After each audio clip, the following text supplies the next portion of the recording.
Hello. Hello. I'm Kimberly. I'm Michael. And welcome to Real Takes. And Movie Breaks. And today we are reviewing the film Beetlejuice from 2024.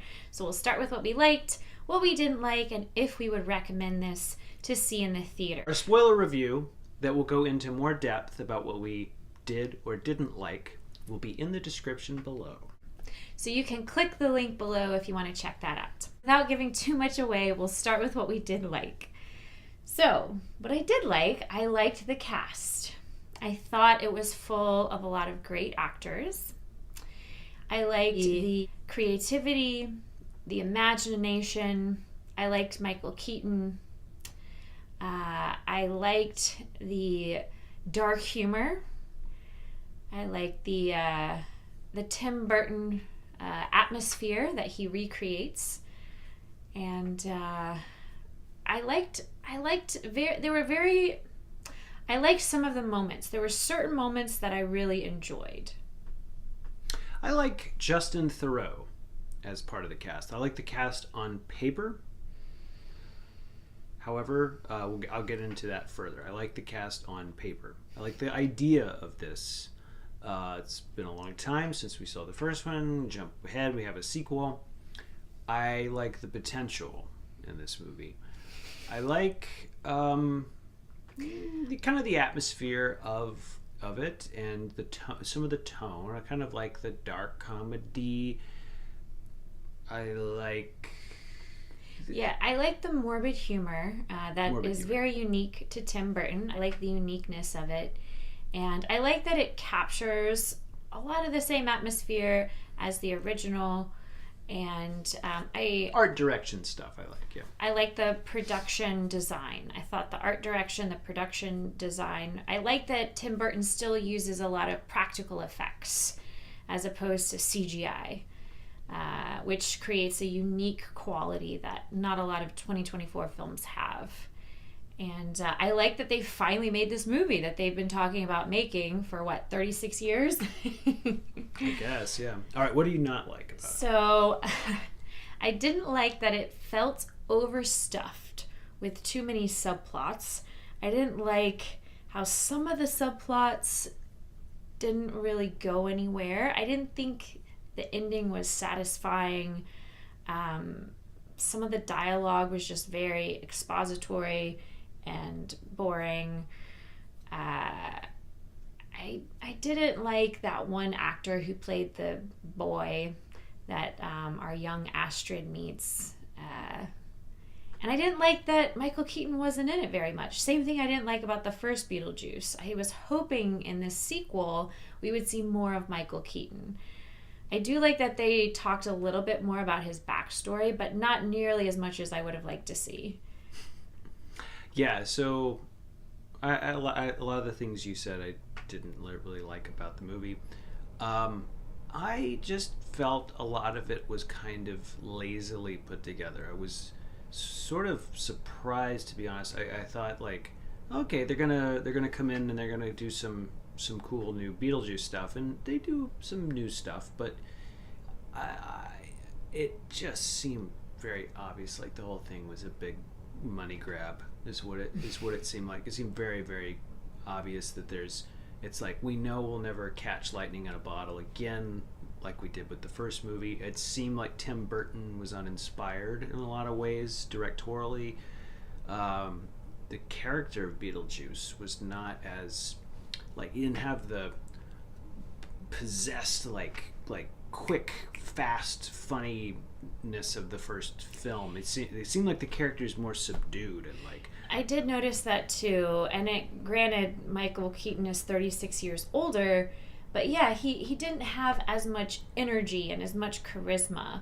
Although he's still fun to watch, he didn't have quite that same pizzazz that he had in the first one. There's some plot elements that I just was rolling my eyes at the entire time. I think it suffers from not having Alec Baldwin and Gina Davis's character. Their presence in the first movie really makes it work.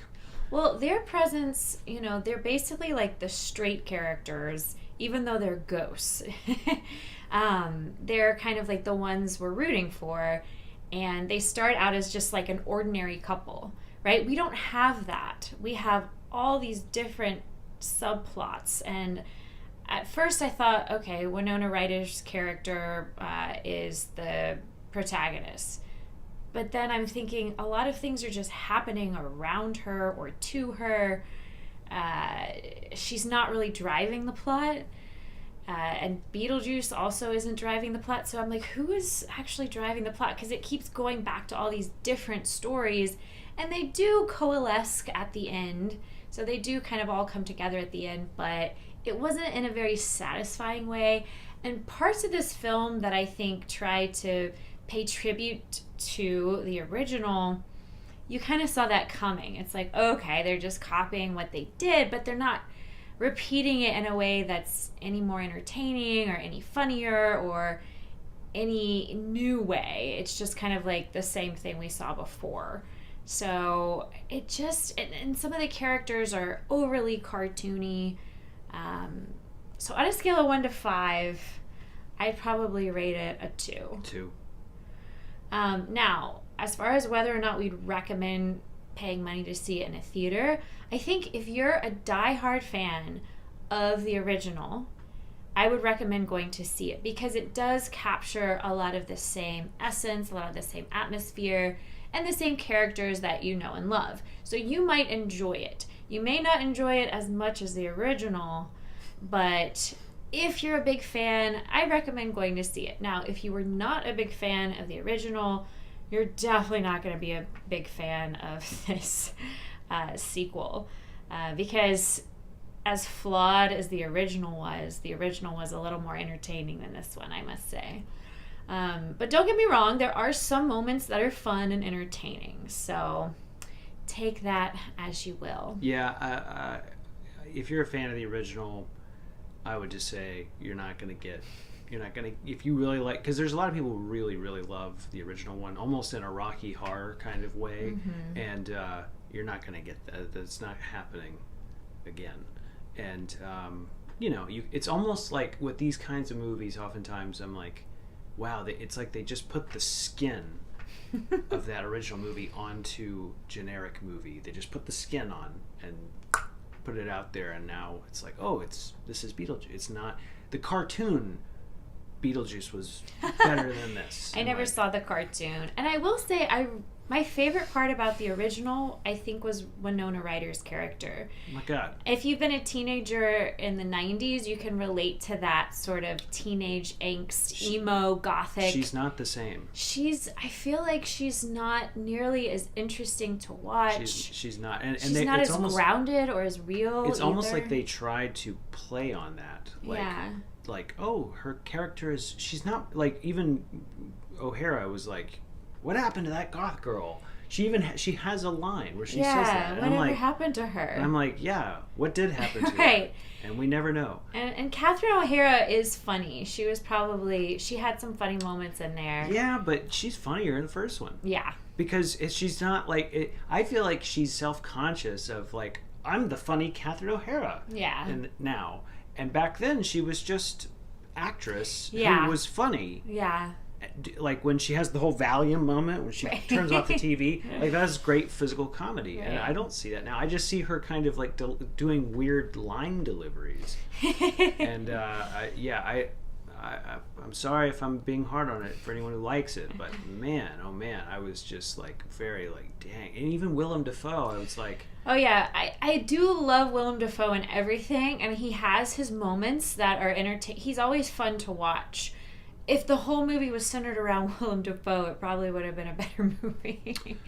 If the whole movie was centered around his character. I do have a fix for this movie, and I'm going to talk about it in the spoiler section. Okay. So watch our spoiler review, and I'll talk more about how I think you could have actually made a very, very entertaining, fun movie. Yes, we're going to go into more depth in the spoiler review, so check that out. The link will be in this description, and let us know what you think of this movie.